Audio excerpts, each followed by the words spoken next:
അസ്സലാമലൈക്കും. അസ്സലാമലൈക്കും.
അവൾക്ക് അങ്ങനെയാ, ഒരു പാവാ.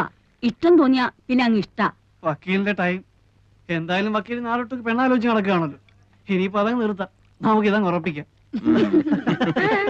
ഒന്നുമില്ല, ഞാൻ നിന്നെ കല്യാണം പറയാം.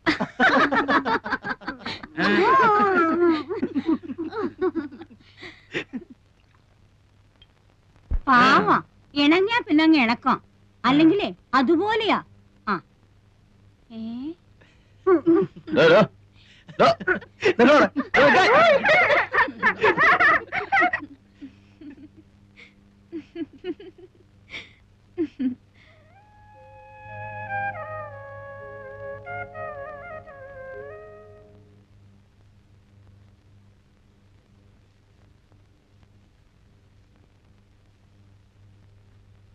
അറിയാഞ്ഞിട്ട് ചോദിക്കുക, എന്താ അങ്ങനെ എഴുതി നടക്കണ എന്റെ ഉദ്ദേശം? ഏയ് ഒന്നുമില്ല, ഈശ്വര എന്താ അത്ര തന്നെ. ഇതിങ്ങനെ എഴുതി വെച്ചിട്ട് 1,00,000 എത്തുമ്പോ തിരുപ്പതിക്കോ ഗുരുവായൂർക്കോ മറ്റോ അയച്ചു കൊടുക്കും. ഇതിപ്പോ എങ്ങനെയാണപ്പാ 1,00,000 എത്തിന്ന് പറയണത്? അതറിയാം. എന്തേ സുലൈമാനെ? അല്ല, ഞാനെന്നാലും ഇനിയിപ്പോ നിക്കണില്ലാന്ന് പറയാനേ. സുലൈമാൻ ഇരിക്കും, ഊണിതാ ഇപ്പൊ ശരിയാവും, ഉണ്ടിട്ട് പോയാ മതി. ഇപ്പൊ അതിനൊന്നും നിക്കാൻ നേരല്ല എന്റെ മാളുമേ. ഇന്നിപ്പോ ഇവിടുന്ന് ഊണ് കഴിച്ചിട്ടില്ലാന്ന് വെച്ചിട്ടെന്താ, ഞാൻ ഈ വീട്ടിൽ നിന്ന് എത്രയാ ഊണ് കഴിച്ചിരിക്കണം? ആയിക്കോട്ടെ, പോയിട്ട് കാര്യമുണ്ട്, അതുകൊണ്ടല്ലേ. അല്ലെങ്കിൽ ഇപ്പൊ എന്താ? അല്ല, മൂപ്പൻ എന്താ പറഞ്ഞത്? അദ്ദേഹം ആയതുകൊണ്ട് ക്ഷമിച്ചു. ആ പെണ്ണിന് തല നേരെയാവില്ല. എന്ത് ചെയ്തിട്ടും പറഞ്ഞിട്ടും അവൾക്ക് ഒരു മാറ്റവും ഇല്ല. 2 ദിവസം കഴിഞ്ഞിട്ട് വീണ്ടും കൂട്ടിക്കൊണ്ട് ചെല്ലാന്ന് വിചാരിച്ചിരിക്കാ ഞാൻ. ഇനിയിപ്പോ സാരല്ല, മൂപ്പരുടെ ആ വാശി ഒന്ന് തീർന്നല്ലോ. വലിയ ഡിമാൻഡും പറഞ്ഞിരുന്നിട്ട് അവള് മൂപ്പന്റെ പേരെന്ന് ഇറങ്ങി വരുന്നത് നാട്ടുകാർ മുഴുവൻ കണ്ടല്ലോ, അത് മതി. എന്നാലും എനിക്ക് എന്തോ പേടിക്കാണ്ടിരിക്കും ആളുമേ. മൂപ്പന്റെ ദേഷ്യം മാറിയില്ലേ? ഇനിയിപ്പോ നിങ്ങളാരെ ഭയക്കണത്? ഞങ്ങളൊക്കെ ഇല്ലേ? ഇവളൊക്കെ നേരെയാവും. 2 ദിവസം കൂടെ സമയം കൊടുക്കി. നേരെയാവാണ്ട എവിടെ പോവാൻ? നിങ്ങളല്ലേ ആള്.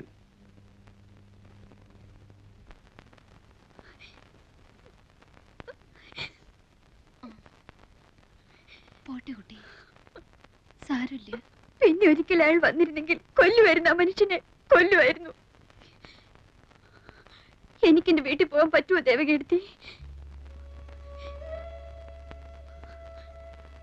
ഗൗരിക്കുട്ടി, ഗൗരി,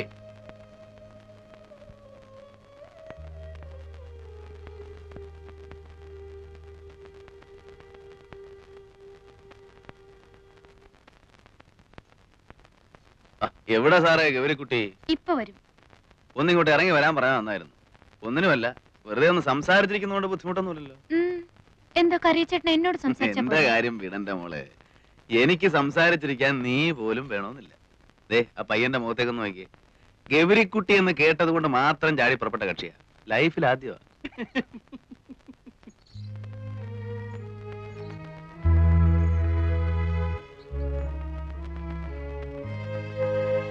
കാശ് വെച്ചാ കളി? കടവില്ല. അമ്മയെ വിളിക്കും. നീ ഇല്ലല്ലോ. എനിക്കറിയില്ലല്ലോ. വെറുതെ നല്ല കുട്ടികളെ കൂടെ കൂടെ കൂട്ടി.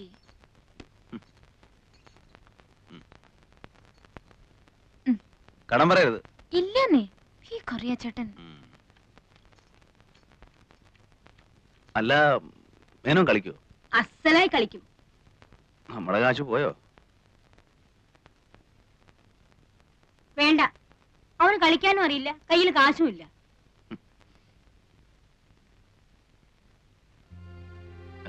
ഏയ്, മൂപ്പർ തൊടില്ല.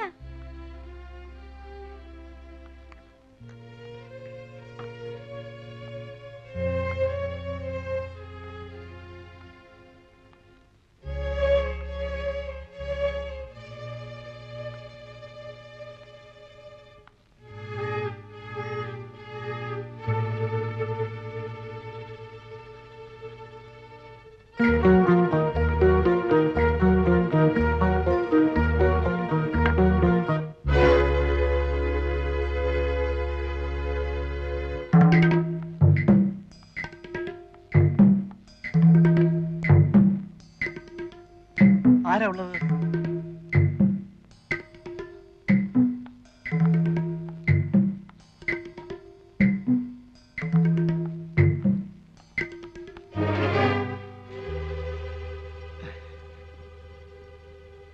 ഇവിടെ എന്താ ചെയ്യുന്ന ഗൗരിക്കുട്ടി?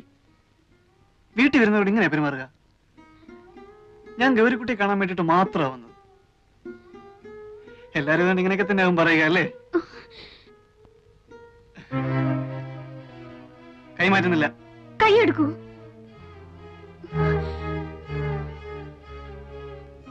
എടുക്കാം, പക്ഷെ ഒരു കാര്യം, ഒരു 2 മിനിറ്റ് എന്നോട് സംസാരിച്ചിട്ട് ഇവിടുന്ന് അനങ്ങുള്ളൂ എന്ന് ഗ്യാരണ്ടി തരണം.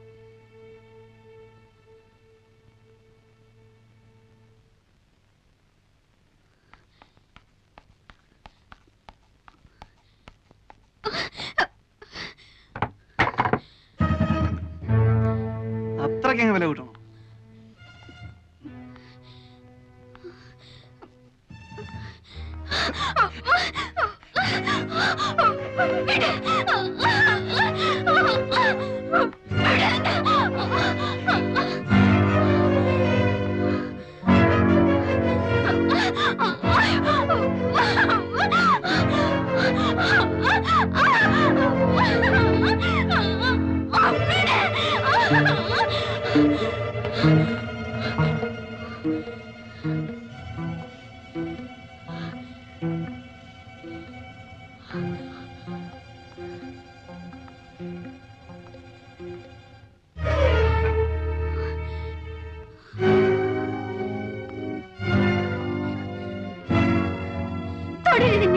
പതിവ്രതമായി കാണും.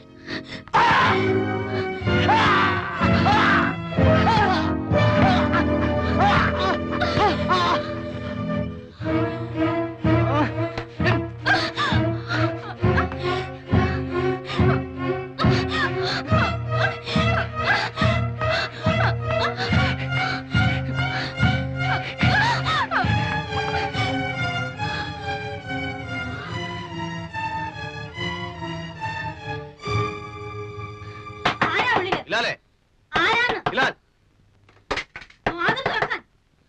ഹിലാൽ, ആരാത്? ബിലാലേ കഥ എന്താ ഇവിടെ? ആരാ വിളിച്ചത്? ഓ അങ്ങനെ. ആരായിരുന്നു വിളിച്ചത്? നീയോ ഇവളോ? ആരും വിളിച്ചില്ലല്ലോ. ആരും വിളിച്ചില്ലേ? ഓ അത് എന്റെ കാലാ കമ്പി തെറ്റെന്ന് വീണു. അപ്പൊ വിളിച്ചു പോയതാ. ഒന്നും പറ്റിയില്ലല്ലോ. ഏയ്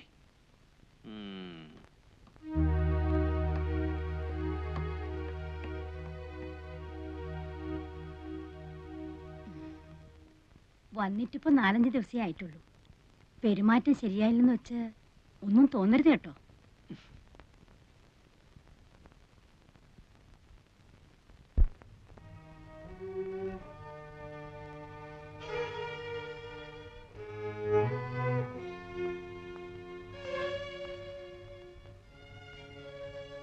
എന്താ കുട്ടി ഇത്?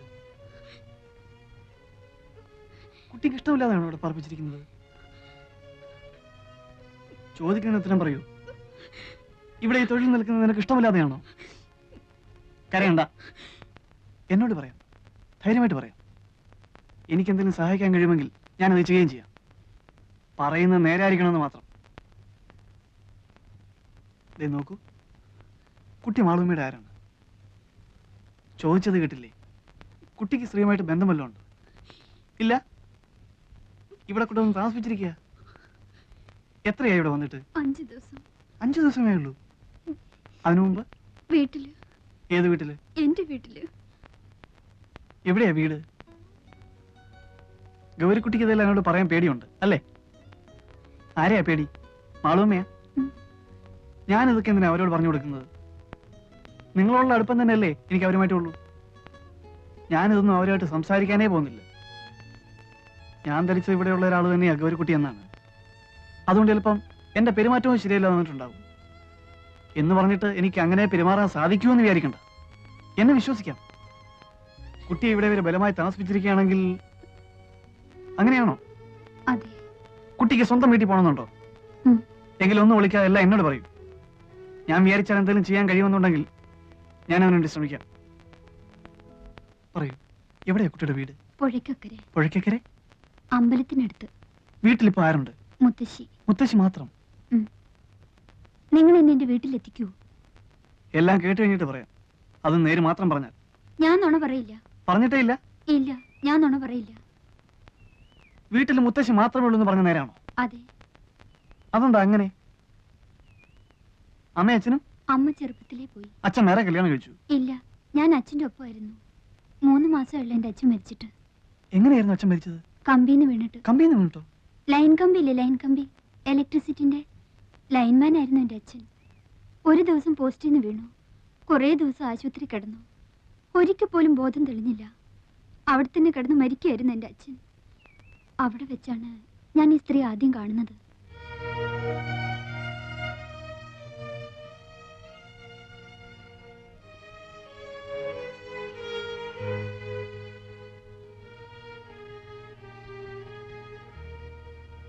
ഇന്ന് എത്രയായി? ഇന്നേക്ക് 7 ആകുന്നു. ഇതേ കിടപ്പ് തന്നെയാ, ഓർമ്മ വീണിട്ടില്ല. ഇത് മാധവൻകുട്ടിയുടെ അമ്മയാ. മോളാ, ആകെ ഈ ഒന്നേ ഉള്ളൂ.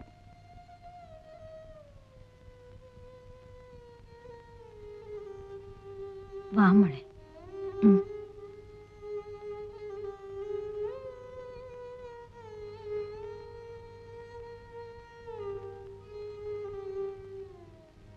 വിഷമമുണ്ട് മോളെ, വല്ലാതെ വിഷമമുണ്ട്.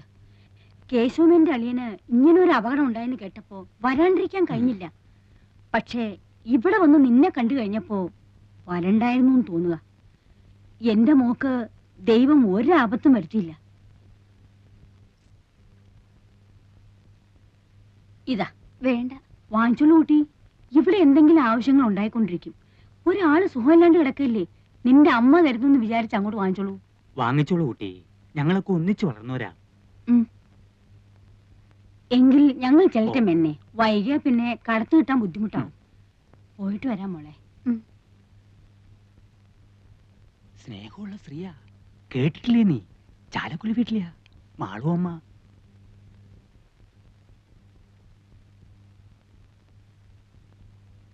എന്റെ അച്ഛൻ മരിച്ചപ്പോൾ അവർ വീണ്ടും വന്നു.